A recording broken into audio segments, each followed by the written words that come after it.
Bismillahirrahmanirrahim. Assalamualaikum warahmatullahi wabarakatuh. Halo teman-teman, jumpa lagi di channel Ojewati.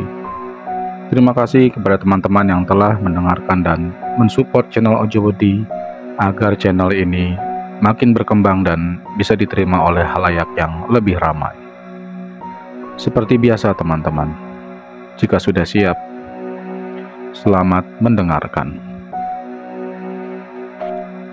Gulungan ombak dekat pantai sedikit membisingkan telinga Purnomo. Sudah 10 anak warga yang telah kubunuh. Jangan sampai ada yang hidup. Jika memang ingin desa ini selamat, ucap Purnomo kepada Nani. Mas, kapan kau akan berhenti? Tanya Nani. Purnomo menoleh menatap wajah Nani. Dia dapat melihat rasa ketakutan di kedua bola mata Nani. Ketakutan yang teramat dalam. Ini perintah. Aku tidak bisa melanggar perintah ini. Jelas Purnomo. Tapi mas, aku takut. Aku takut jika nanti anak kita akan bernasib sama dengan anak warga lainnya, ucap Nani. Pantai di dekat desanya menjadi saksi bisu peristiwa kelam tempat dibuangnya para bayi warga yang dibunuh lalu dibiarkan mengambang dan tersapu ombak. Mbah Gatra bilang, setiap bayi yang lahir tepat di Rebo Wekasan, maka bayi itu akan menjadi penyebab kesialan bagi seluruh warga, ucap Purnomo. Tapi mas, anak adalah titipan Tuhan. Nanik berusaha meyakinkan Purnomo, suaminya, untuk tidak begitu saja percaya apa yang dikatakan Mbah Gatra. Kau tahu kan, aku adalah pengikut dari Mbah Gatra. Seluruh jiwa dan ragaku akan aku serahkan kepada Mbah Gatra. Itu adalah tujuan hidupku yang sebenarnya, jelas Purnomo. Sampai kapan kau akan terus-menerus mempercayai mitos masa lalu itu, mas? Tanya Nani. Hari semakin gelap. Purnomo masih memandangi lautan yang begitu indah. Kelak, jika anak kita lahir, jangan sampai dia terlahir tepat di Rebo Wekasan. Pilihannya dua, dibunuh atau diasingkan. Perkataan Purnomo itu membuat Nani menutup mulutnya. Purnomo adalah murid kesayangan Mbah Gatra. Saking sayangnya, Purnomo mendapat mandat untuk mengatur desa. Desa yang diatur Purnomo memiliki kepercayaan turun-temurun yang mengerikan. Jika ada salah satu warga yang melahirkan bayi tepat di hari Rebo Wekasan, maka jangan harap anak itu akan selamat. Hal itu kerap kali membuat Purnomo yang biasa dipanggil Mas Pur menjadi resah hatinya. Dia khawatir mengenai tanggal jatuh kelahiran anak yang sedang dikandung oleh Nanik, istrinya. Sudah beberapa kali Mas Pur memohon kepada Mbah Gatra agar memberikan solusi terbaik untuk menghilangkan keresahan dirinya. Mbah, anakku lahir di nonopo mbah? Mbah, anakku lahir hari apa mbah? Tanya Mas Pur. Mbah Gatra menjawab, Ora usah dipikirke, sing penting ojo Rebo Wekasan. Gak usah dipikirkan, yang penting bukan Rabu Wekasan. Rabu Wekasan adalah Rabu terakhir di bulan Safar. Namun jawaban Mbah Gatra tidak sedikit pun dapat membantu menghilangkan keresahan dalam dirinya. Tetap saja rasa bimbang itu selalu menghantui pikiran Mas Pur. Selama dalam masa mengandung, Nani selalu memandangi langit. Tidak biasanya Nani termenung memandangi keindahan langit yang cakrawalanya meluas itu. Nani menghela nafas. Dia tahu pekerjaan suaminya sangatlah berat. Terlebih lagi, selain sebagai pengatur desa, Mas Pur juga merupakan orang kepercayaan Mbah Gatra dalam menghadapi berbagai situasi di desanya. Setiap ada anak warga desa yang terlahir di hari Rebo Wekasan, dia adalah orang pertama yang akan membawa bayi itu ke hadapan Mbah Gatra dengan paksa. Hal itulah yang menjadi kekhawatiran dalam batin Nani. Jika bisa saja suatu saat diamuk warga yang merasa dendam terhadapnya. Naluri Nani sebagai seorang istri pun benar-benar terjadi. Tepat ketika usia kandungan Nani berada pada bulan ketiga, Mas Pur tengah terkapar seorang diri di pantai. Anak yang lahir di Rebo Wekasan yang akan dibunuh olehnya direbut kembali oleh orang tuanya dengan dibantu oleh warga. Seluruh tubuh Mas Pur babak belur. Baru kali ini ada perlawanan dari warga yang membuat Mas Pur kewalahan menghadapinya. Kali ini warga tidak tinggal diam jika anak yang baru saja lahir tersebut harus mati dibunuh oleh Mas Pur. Mbah Gatra yang mengetahui hal ini langsung menyusuri desa sendirian. Dia tidak terima jika muridnya menjadi korban bulan-bulanan warga yang melanggar pantangan desa. Para warga yang mengetahui masuknya guru Mas Pur ke pemukiman dengan serentak menundukkan diri. Mereka tidak berani berkata sedikit pun untuk mengawali pembicaraan panas itu. Aku Gatra, sing duweni mandat nuturi jenengan kabeh. Sopo sing gebuki Purnomo? Aku Gatra, yang memiliki mandat memberi perintah kepada kalian semua. Siapa di sini yang memukuli Purnomo? Tanya Mbah Gatra. Para warga terdiam. Mungkin diam adalah pilihan terbaik mereka. Sopo? Siapa? Tanya Mbah Gatra. Boten sumorep, Mbah.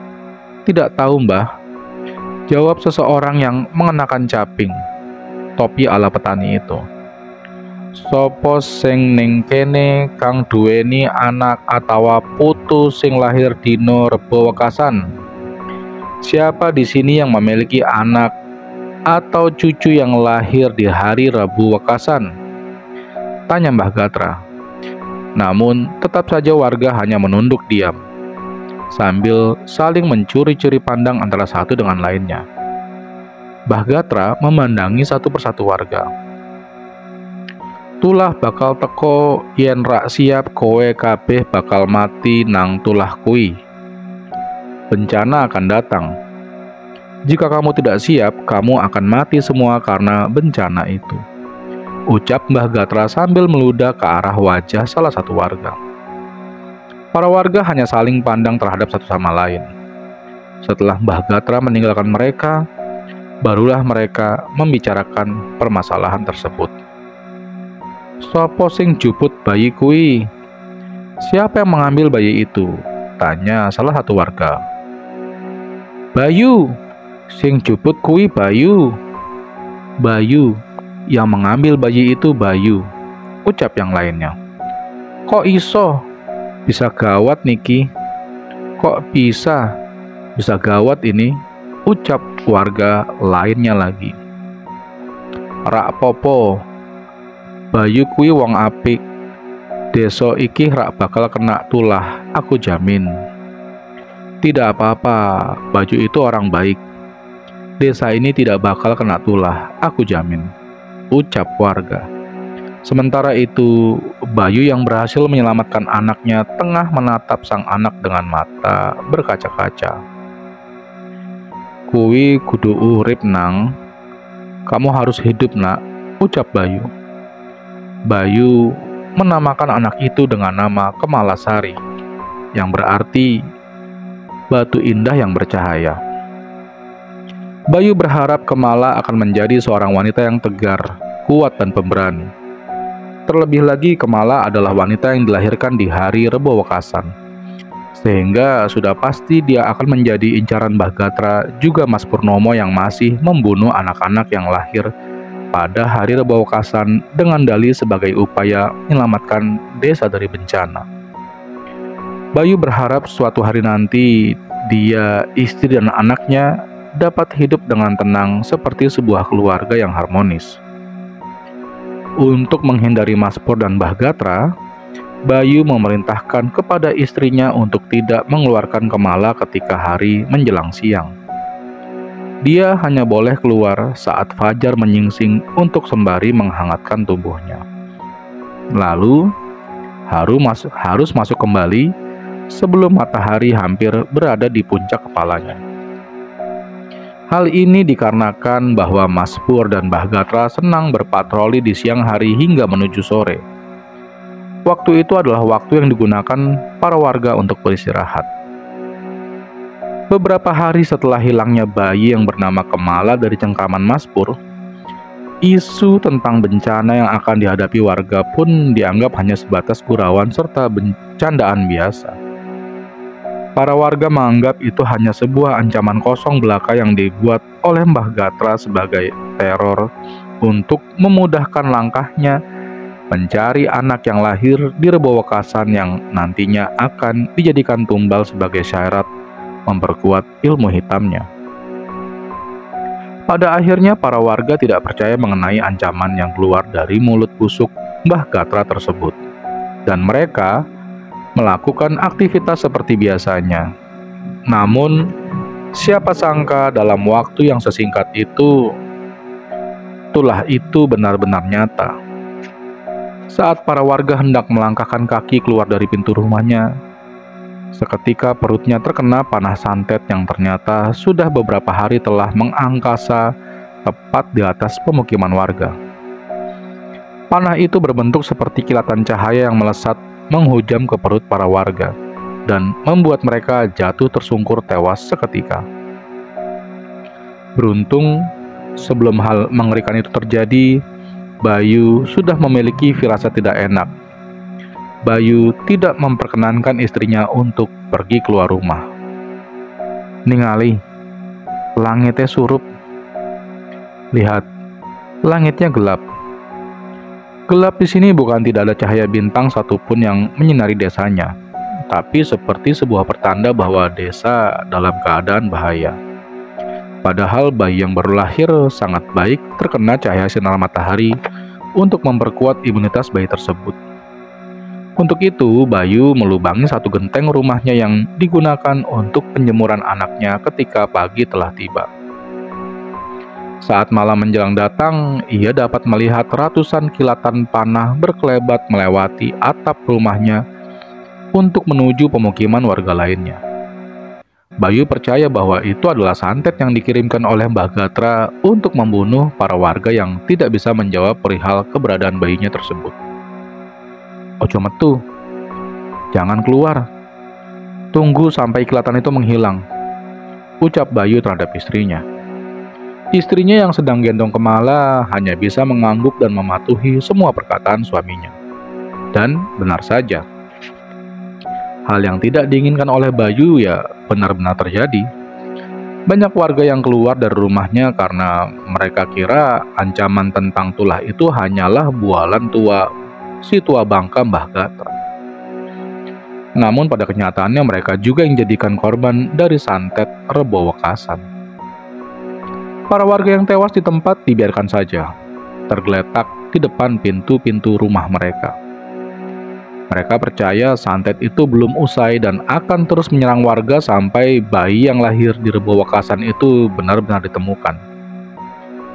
Tanah penuh dengan darah, tangisan, teriakan, rintihan, umpatan, dan cacian mengarahkan kepada pelaku santet itu. Tak ada yang berani keluar dan kabur dari tempat itu. Semua warga dicekam oleh rasa ketakutan akan ancaman santet Rebo Wekasan. Kematian seolah-olah menjadi tujuan terakhir mereka. Mereka hanya bisa terus memanjatkan doa dari dalam rumah mereka masing-masing. Sementara pasokan makanan pun makin menipis. Para mayat yang bergelimpangan di depan rumah juga sudah mulai membusuk dan dipenuhi dengan lalat-lalat yang hitam dan besar. "Mas," ucap lirih istrinya. "Kenapa, Bu?" tanya Bayu. "Apa ini karena Kemala?" tanya istrinya. "Ya enggak, Bu. Kemala adalah anak kita. Jangan sesekali menyalahkan Kemala atas apa yang telah terjadi. Semua ini adalah takdir yang Tuhan berikan," ucap Bayu. "Terus, sampai kapan kita terus-menerus di sini, Mas? Kita harus pergi dari sini," ucap istrinya. "Ya sabar, Bu. Tunggu sampai semuanya mereda," ucap Bayu. Bayu mengusap-usap pipi Kemala yang halus itu. "Duk, kue kudu malsuke aran aslimu. Nak, kamu harus memalsukan nama aslimu." Setelah kejadian itu, Bayu memiliki firasat yang kurang enak dalam benaknya. "Bu, aku wedi. Aku takut, Bu." "Wedi nopo, Pak? Takut kenapa, Pak?"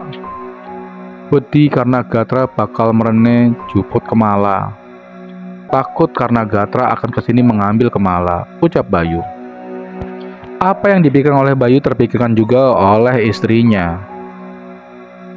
Mereka pun berencana untuk kabur dari rumah itu secara sembunyi-sembunyi. Tepat di waktu fajar, di mana suasana sudah masih sepi, mereka berdua meninggalkan rumah melalui pintu belakang. Bayu menggendong Kemala, sedangkan istrinya membawa sedikit pasokan makanan sebagai bekal selama di perjalanan. Di tengah perjalanan, Bayu dapat mendengar teriakan meminta tolong pemukiman warga. Dia melihat Mas Purnomo bersama Mbah Gatra sedang menyiksa para warga. Jenazah warga yang terkena serangan santet dibuangnya di tengah hutan. Tak ada yang mengetahui seperti apa proses pembuangan itu berlangsung. Menurut kabar yang beredar, jenazah itu dilemparkan begitu saja seperti sampah yang sudah membusuk. Lalu, beberapa warga lainnya dipaksa untuk berbicara mengenai keberadaan anak yang terlahir tepat di malam Rebo Wekasan. Namun mereka tetap tutup mulut. Warga tetap bersikukuh untuk menyelamatkan Bayu beserta keluarganya. Hal itu membuat Bayu dan istrinya merasa sedih, juga merasa bersalah. Para warga banyak yang tewas, tapi tetap saja bayi yang dimaksud Gatra dan Mas Purnomo tidak ditemukan. Hingga pada akhirnya, Bayu dan istrinya menetap di suatu tempat yang lokasinya tidak terlalu jauh dari pemukiman warga. Perjalanan hidup mereka penuh dengan lika-liku kehidupan. Selama bertahun-tahun mereka hidup mengasingkan diri jauh dari pemukiman warga. Hingga terdengar berita bahwa anak dari Purnomo dan Nani telah lahir.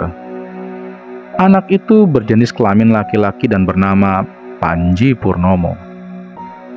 Anak itu tumbuh dan besar di lingkungan Gatra dan menjadi harapan besar Purnomo untuk menjadikannya sebagai petinggi desa selanjutnya.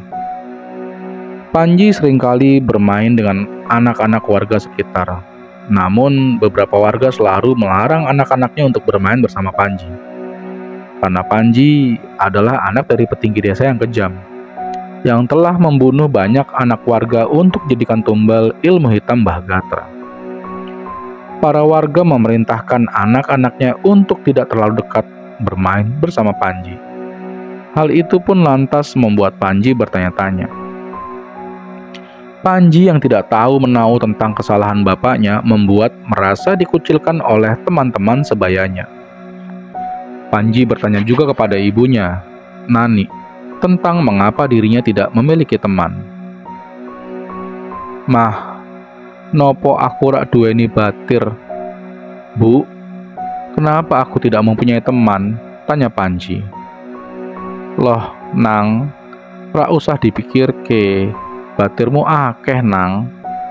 "Loh, Nak, gak usah dipikirkan, temanmu banyak, Nak," ucap ibunya. Panji terus saja mengeluh, mengapa dia tidak bisa mendapatkan teman. Setiap kali Panji ingin ikut bermain, selalu saja orang tua yang menyuruh anak-anaknya untuk pulang. "Aku kudu piye, Nang? Ibu mesti bagaimana, Nak?" ucap Nani. Panji pun menangis terseduh-seduh. Dia hanya menginginkan teman untuk menemaninya bermain menghibur diri. Hal ini pun terdengar oleh Purnomo. Sebagai seorang bapak, dia harus memberikan solusi yang tepat agar tidak berseberangan dengan pemikiran anak tersebut. Purnomo pun mengabulkan permintaan Panji. Dia lalu membawanya menuju ke tengah pemukiman warga. Saat itu, para warga serta anak-anaknya sedang bermain di depan rumah. tentu saja kehadiran Purnomo membuat seluruh warga terkejut. Tak ada yang bisa mereka lakukan kecuali satu, yaitu diam. Para warga hanya terdiam sembari menunduk ketika langkah kecil seorang anak bernama Panji sedang digandeng oleh pembunuh warga yang sangat mengerikan, yaitu Purnomo, yang merupakan antek tangan kanan dari Mbah Gatra. "Anakku arep dolanan nang kene, tolong baturi. Anakku mau main di sini, tolong temani," ucap Purnomo. Para warga hanya menjawab, "Nggih, iya." Para warga menyuruh anak-anak mereka untuk bermain bersama Panji. Mereka pun menuruti apa yang dikatakan oleh orang tuanya. Purnomo duduk di sebelah rumah warga sambil memandangi para warga, Panji dan anaknya. Dia menyadari bahwa desa ini sudah lama dibangun, namun baru sekarang merasakan ketenangan yang paling dalam. Seluruh anak warga tampak ramah dan menghormatinya. Tak ada dalam benak dirinya untuk menyakiti Panji, anak kesayangannya. Namun, itu hanya khayalannya semata. Ternyata warga pun masih memiliki dendam yang sama. Bahkan dia sengaja menyimpan diam hal-hal itu agar tidak tercium langsung oleh Purnomo maupun Mbah Gatra. Ketika mata Purnomo sedang tidak waspada, Panji tidak sengaja disepak kakinya oleh anak warga. Karena kebetulan mereka sedang bermain lari-larian. Panji pun terjatuh. Dia menangis keras. Hal itu membuat Purnomo beranjak bangkit. Sebelumnya, anak yang telah menyepak kaki Panji telah meminta maaf. Begitu juga orang tuanya. Namun, Panji tumbuh menjadi seseorang yang egois dan menyebalkan. Dia pun tidak terima kalau dirinya terjatuh yang menyebabkan luka goresan di kakinya. Panji menangis sejadi-jadinya. Para warga berusaha menenangkan Panji. Namun, Panji tidak mau ditenangkan oleh warga. Purnomo segera menuju ke arah Panji. Dia pun menyuruh Panji untuk memberitahu siapa pelakunya. Panji menunjuk kepada seorang anak laki-laki bertubuh kurus dan berambut ikal. Orang tuanya memohon-mohon, bahkan bersujud-sujud dan meminta kepada Purnomo untuk memaafkan kesalahan yang dilakukan oleh anaknya. Namun, Purnomo hanya terdiam. Tidak ada satu kata pun yang terucap dalam mulutnya. Yang dia ucapkan di waktu itu adalah darah dibalas darah. Begitulah kekejaman yang diberikan Purnomo walau hanya masalah sepele.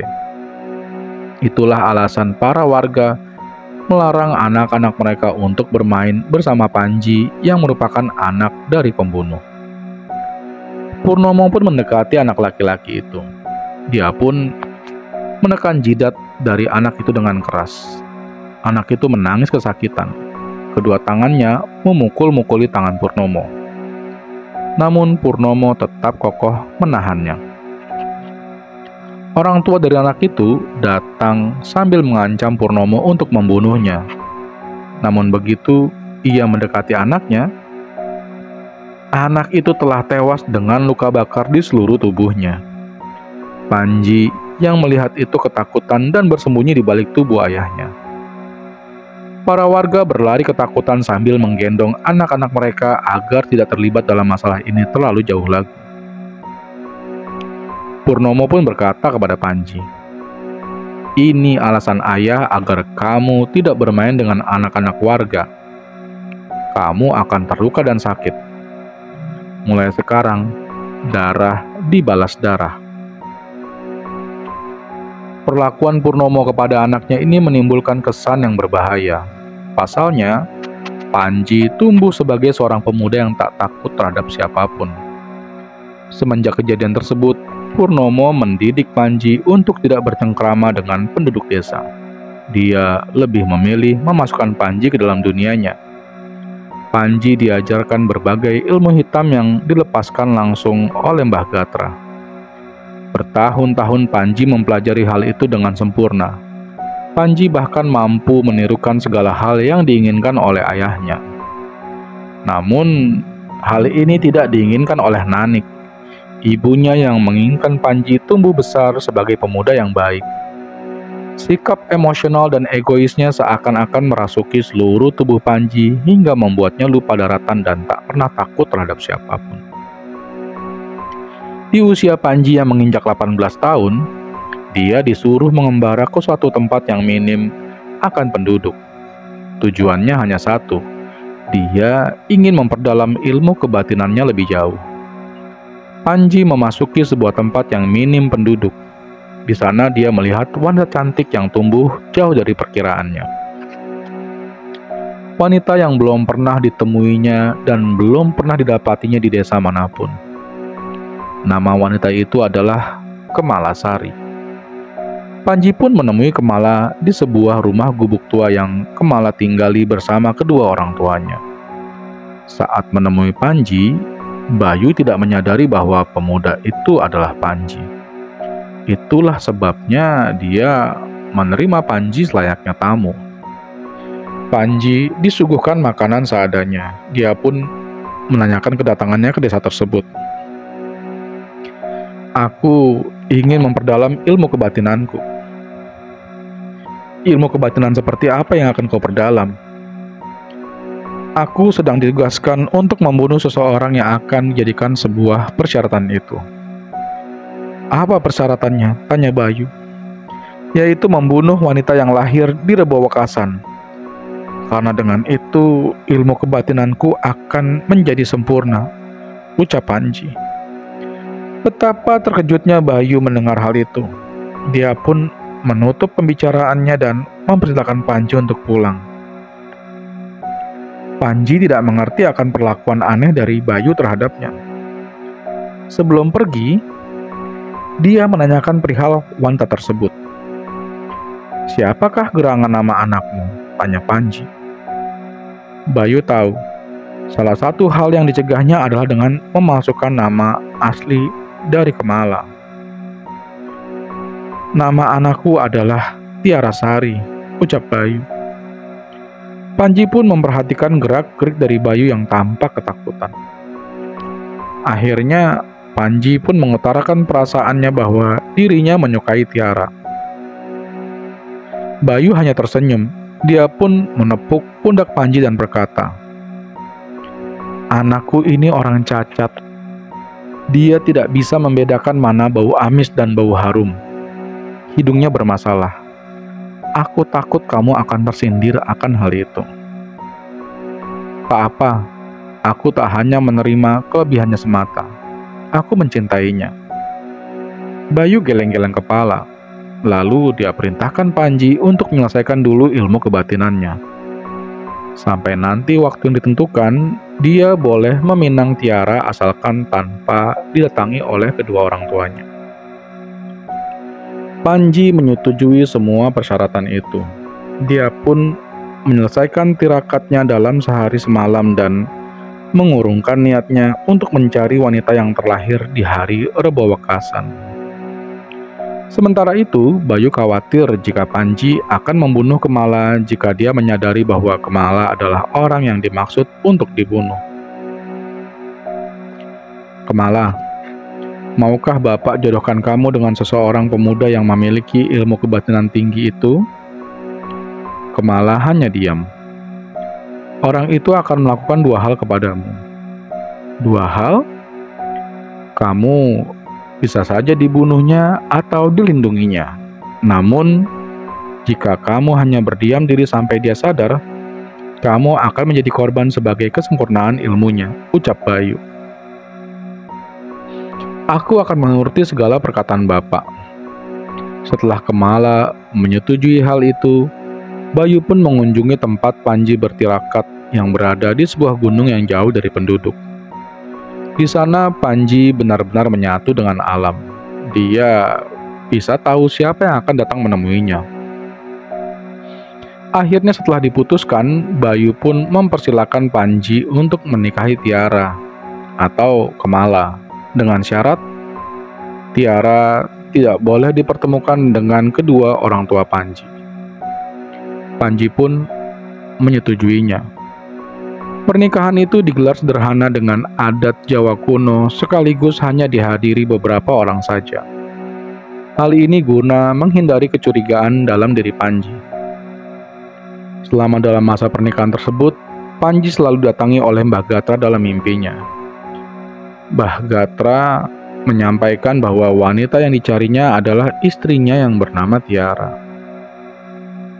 Panji terbangun dan menatap wajah Tiara dengan tatapan yang mengerikan. Dia pun mencoba untuk mencengkram Tiara, namun Tiara terbangun terlebih dahulu. "Kamu wanita yang kucari?" tanya Panji. "Jika memang benar, aku tak takut apa yang kau lakukan padaku," jawab Tiara. "Mengapa kau merahasiakannya?" tanya Panji.